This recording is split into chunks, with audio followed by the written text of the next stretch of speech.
Salam sejahtera, salam kasih persaudaraan bagi sidang jemaat yang diberkati pelihara oleh Tuhan. Kita menggunakan waktu, kesempatan yang ada dengan sebaik mungkin untuk fokus, konsentrasi pada apa yang akan kita dengar, secara khusus firman yang akan disampaikan. Puji Tuhan, sehingga kita tidak kehilangan berkat Tuhan, janji Tuhan, jaminan Tuhan atas kehidupan kita.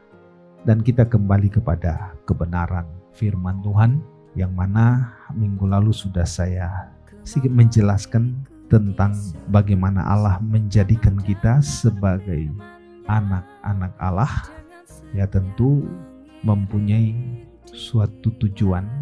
Saat dimana ada tekanan, saat dimana ada pergumulan, saat dimana ada kesesakan dan lain sebagainya, kita layak berseru kepada Tuhan sebagai anak-anak Allah.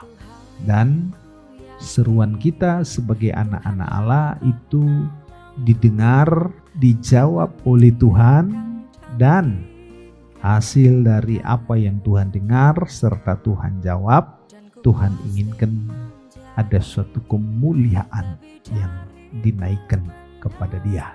Sebab itu kita berterima kasih saudara, karena Tuhan mau menjadikan kita sebagai anak-anak Allah. Mari kita kembali membaca di dalam suratan 1 Yohanes pasal yang ketiga ayat yang pertama.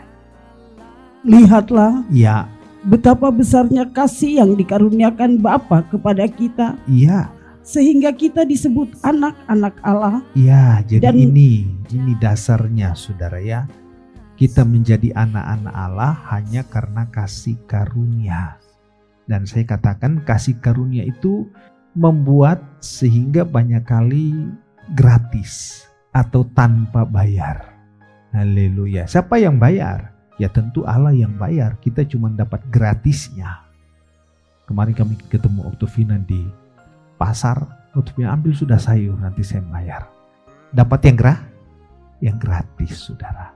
Jadi kasih karunia itu banyak kali disertai dengan gratis alias ambil cuma-cuma. Nah, anak-anak Allah, predikat ini juga diberikan dengan cuma-cuma alias gratis karena kasih karunia. Siapa kita sehingga bisa jadi anak-anak Allah, saudara? Kalau kita kembali kepada Roma, maka Roma bilang tidak ada manusia yang benar. Kenapa tidak benar? Karena dosa. Tapi pada ayat 24 berkata, karena kasih karunia, maka predikat sebagai anak-anak Allah itu gratis diberikan lewat penebusan oleh darah Yesus, saudara. 1 Yohanes 3 ayat 1 sekali lagi. lihatlah, betapa besarnya kasih yang dikaruniakan Bapa kepada kita, Terus, sehingga kita disebut anak-anak Allah. amin, puji Tuhan. Terus, Dan memang kita adalah anak-anak memang Allah. kita adalah anak-anak Allah. Target Allah untuk anak-anaknya ini harus kemana? Apakah selamanya begitu saja? Sampai selamanya? Ataukah seperti apa? Nah, kalau kita kembali dalam suratan 1 Yohanes tadi, ayat 2.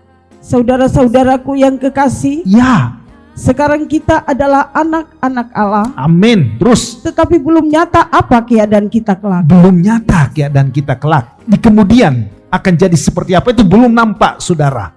Akan tetapi kita tahu terus. bahwa apabila Kristus menyatakan dirinya, Ya, kita akan menjadi sama seperti Dia, terus. sebab kita akan melihat Dia Ya, dalam keadaannya yang sebenarnya. amin. Sasaran akhirnya apa? Kita akan menjadi sama seperti Kristus dan layak berjumpa, bertatap muka dengan Dia sehingga kita bisa melihat Dia dalam keadaan yang sebenarnya. Kalau sudah berjumpa dengan Kristus, melihat Dia dalam keadaan yang sebenarnya, berarti itu di dalam tanda kesempurnaan. Tapi sekarang ini belum nyata. Apa keadaan kita kelak, saudara? Tentu kita punya pengharapan akan satu kelak bisa berjumpa dengan Dia, melihat Dia tatap muka dalam keadaan yang sebenarnya. Tapi kalau kita tidak punya prinsip, tidak punya suatu pendirian, maka pengharapan itu hanya tinggal kenangan pengharapan. Itu sebabnya harus punya prinsip. Dan orang yang punya prinsip ini karena punya dasar yang kuat, saudara. Nah, suatu kehidupan yang mempunyai pendirian yang teguh, dasar yang kuat, punya prinsip yang kuat untuk nanti bertemu dengan Dia kelak nanti, saudara, adalah satu kehidupan yang benar-benar menjadi anak Allah dalam tanda kekudusan. Karena sudah dari dosa. Roma 3 tadi kan. Itu sebabnya kalau kita baca pada ayat yang ketiga berkata bagaimana? 1 Yohanes 3 ayat yang ketiga. Ya, perhatikan. Setiap orang yang menaruh pengharapan itu kepadanya, setiap orang yang taruh pengharapan itu kepadanya, terus menyucikan diri, ya, sama seperti Dia yang adalah suci. Ya, cukup sampai di situ. Jadi kalau kita naruh harap untuk bertemu dengan Dia kelak, melihat Dia dalam keadaan yang sebenarnya, maka sebagai anak-anak Allah harus ada tanda kekudusan. Kapan terjadi penyucian? Setiap waktu kita harus mengalami penyucian. Kalau mandi air baptisan sekali selama-lamanya. Tetapi saya tambahkan dengan cara yang benar, bukan dengan cara yang salah kita dibaptis. Kalau saya berkata tidak sah, oke, itu tidak, saya tidak bahas itu. Tapi saya mau sampaikan, dibersihkan oleh air baptisan sekali selama-lamanya. Tapi untuk mengalami satu penyucian demi penyucian, agar kita sampai kepada tingkat kekudusan yang sempurna, itu membutuhkan mandi air firman, agar terus dibersihkan. Kapan? Setiap waktu, setiap saat, jam-jam ibadah, kita perlu untuk terus dibersihkan. Karena kita menaruh harap satu ketika akan berjumpa dengan Dia yang adalah kan ayat 3 berkata tuh, jangan sampai kita menaruh harap, tetapi menaruh harap tanpa ada pengudusan. Nihil. Ya, itu sebabnya 1 Yohanes 3 ayat 1 itu berkata bagaimana pada alinea terakhir di bawah. Tapi kita baca dulu ayat 1 secara keseluruhan ya. Lihatlah terus betapa besarnya kasih yang dikaruniakan Bapa kepada kita. Ya. Sehingga kita disebut anak-anak Allah. Iya, terus. Dan memang kita adalah anak-anak Allah. Perhatikan. Dunia tidak mengenal kita. Dunia tidak mengenal kita. Terus. Sebab dunia tidak mengenal Dia. Sebab dunia tidak mengenal Injil Yohanes ya. Injil Yohanes 15. Puji Tuhan. Haleluya.